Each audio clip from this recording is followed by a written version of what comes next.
I do not know the validity of this claim, but I've read on World Hunger Program channel um, on YouTube that every 6 seconds a child dies of hunger.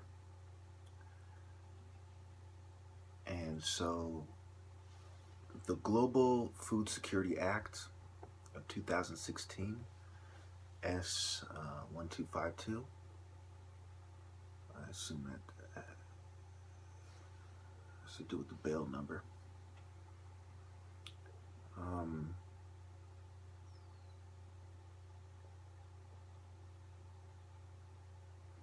it's supposedly a comprehensive plan to help secure food for the needy. My problem with the description is it doesn't specify whether GMOs are involved or not, or what companies are gonna get rich from this and things of this nature, which is something I'm concerned about.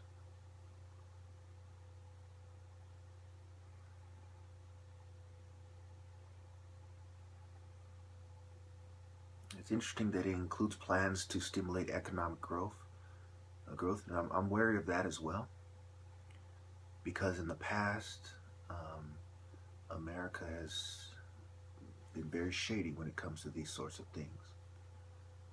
What are they up to? I don't know. I mean, they make it sound good,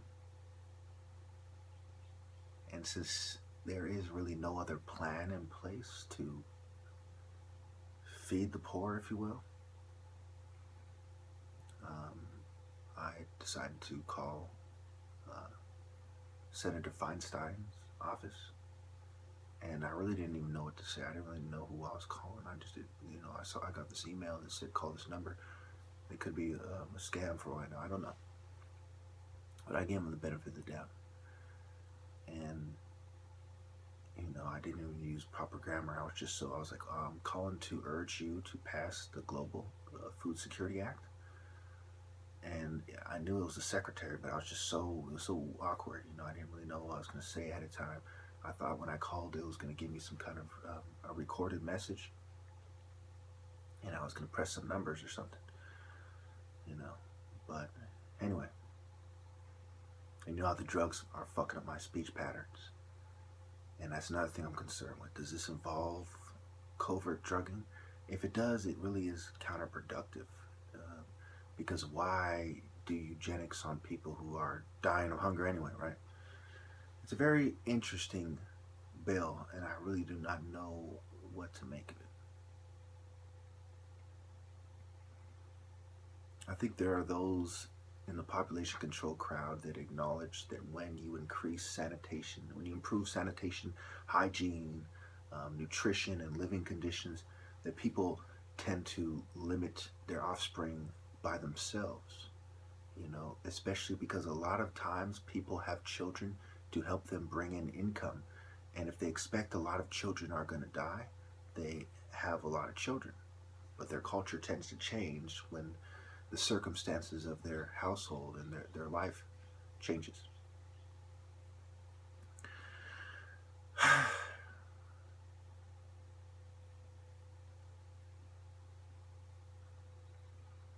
Now, even if this bill does pass and there's no ulterior motives, America has a long way to go. A very, very long way. And I wish I could say I'll help them get there. But, I don't think I'm going to be around much longer. But, this isn't about me. It never really is. It's about the every 6 seconds a child dies, and it makes you wonder, well, how many people die. And I'm starting to see more and more that the number of preventable deaths a year is more likely 100 million plus instead of 65 million plus. So the 100 million plus estimate is more correct. And I really worry what would have happened if I truly took into account everything that causes preventable deaths. If I took that extra time, the extra week or two, or however long it would have taken me to gather as much facts as possible and to calculate them.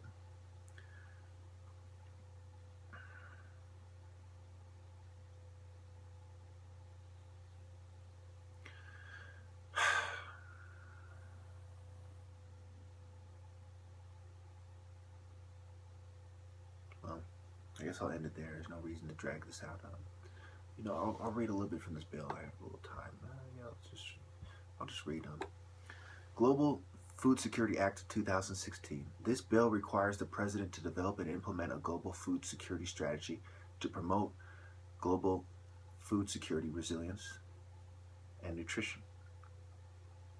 This section specifies that it is in the U.S. national security interest to promote global food security, resilience, and nutrition consistent with national food security investment plans through programs and activities that, right there I'm going to stop for 1 second. I find it interesting that, they're smart enough to realize that when you have people who are poor and they feel like the U.S. is extorting them, it is a threat to national security. So you have this kind of internal struggle in the government between the people who want there to be that threat so they can get more funding toward the military-industrial complex and make more advances in technology, especially military technology and mind control technologies. And then you have the people who actually don't want people to get killed. And there's this little struggle going on. And it's not the good guys aren't all in one party or another. They're spread out. But anyway, place food insecure countries on a path towards self-sufficiency and economic freedom by coordinating U.S. assistance programs. Accelerate inclusive agricultural-led economic growth that reduces global poverty, hunger, and malnutrition. Increase the productivity, incomes, and livelihoods of small-scale producers. Build resilience to food shocks among vulnerable populations and households while reducing reliance upon emergency food assistance. Create an environment for agricultural growth and investment. Improve the nutritional status of women and children. Align with and leverage U.S. strategies and investments in trade, economic growth, and technology. Agriculture research and extension. Maternal and child health, nutrition and water, sanitation, and hygiene. Strengthen partnerships between U.S. and foreign universities that build agricultural capacity and ensure the effective use of taxpayer dollars in achieving these objectives. And that all sounds nice and well, right? It's the application of the act that that is the determinant whether it's effective or not. And whether it is,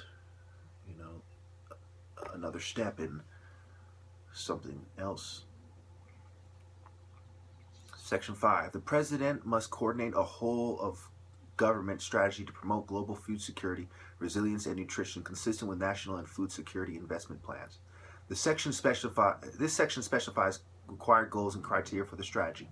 The President must coordinate the efforts of federal departments and agencies to implement the strategy by establishing monitoring and evaluation systems, coherence and coordination across federal departments and agencies, linkages with other initiatives and strategies of federal departments and agencies, and platforms for regular consultation and collaboration with key stakeholders and congressional committees. The President must submit the strategy, including agency-specific plans, to Congress by October 1st, 2016. To carry out the strategy, the President may provide assistance under the Foreign Assistance Act of 1961 to prevent or address food shortages. This section states, Section 7, this section states that it is U.S. policy to fully leverage, enhance, and expand the impact and reach of available U.S. humanitarian resources to mitigate the effects of man-made and natural disasters by utilizing innovative new approaches to delivering aid.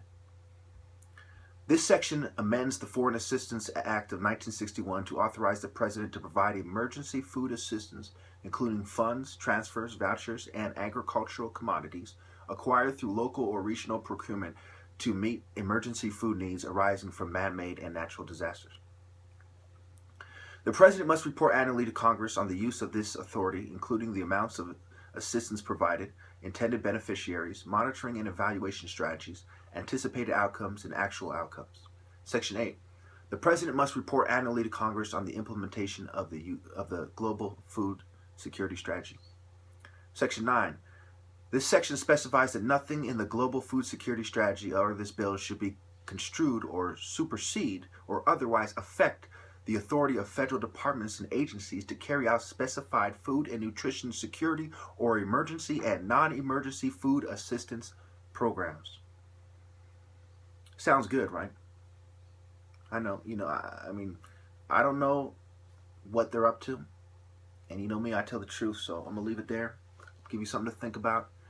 If you feel moved to, I'm going to put some information in the comments, in the description, to, help raise awareness and, maybe contact the appropriate